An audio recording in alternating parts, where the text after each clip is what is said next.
taking time out right now to introduce to you the First Lady of Sierra Leone. She has been in the United States this week because of her husband and her delegation from Sierra Leone speaking to members of the UN General Assembly.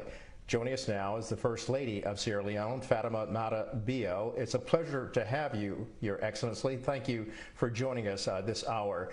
I wanted to ask you, as the First Lady of Sierra Leone, do you find that the problems in Africa are commonplace with the problems that we're now seeing in the world? This UN General Assembly has been talking about climate change, it's been talking about racism, it's been talking about food insecurity.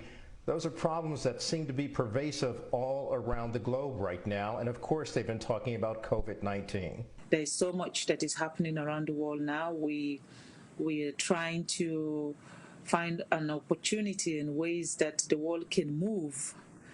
Africa, what Africa don't have at the moment are the vaccines. We don't have enough vaccines for our people, and I think that's something that the world should look into.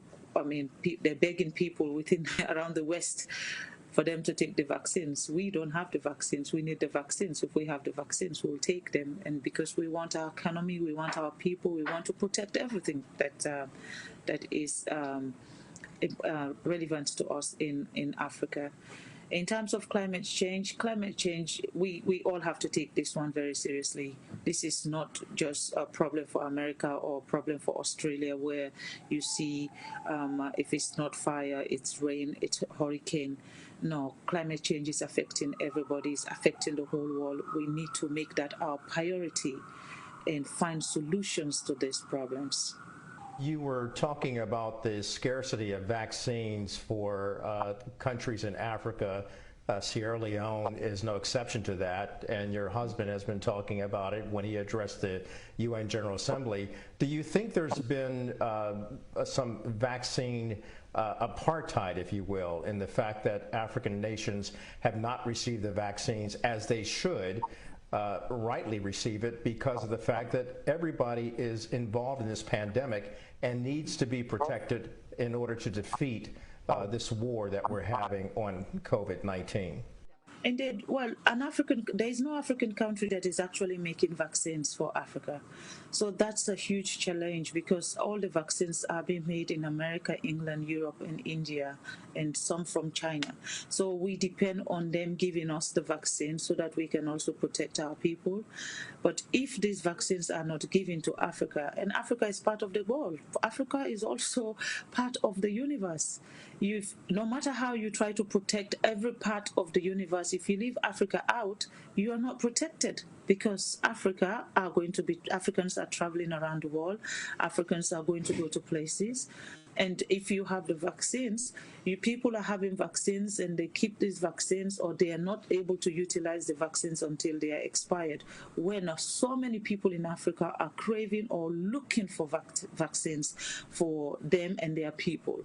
And I think that the international community should not look at Africa as beggars, but also as partners. The COVID-19 did not only affect the West or China or Asia, but also affect Africa. It's affecting Africa economy, it's affecting the people, it's killing the people. So if we're talking about the world working together and looking out for each other, I think the sharing of vaccines should also be priority for Africa. Africa should be at the forefront of that. We're talking about over 1 billion population that is part of the African continent. And if we're having drips of COVID-19 vaccines, you're giving us 10,000, 20,000 for a country that has a population of 7.5 million. For a country that have 200 million population, you're giving them 1 million vaccines. Who do you think they should select from who and give those vaccines, and who they should protect from who and give those vaccines?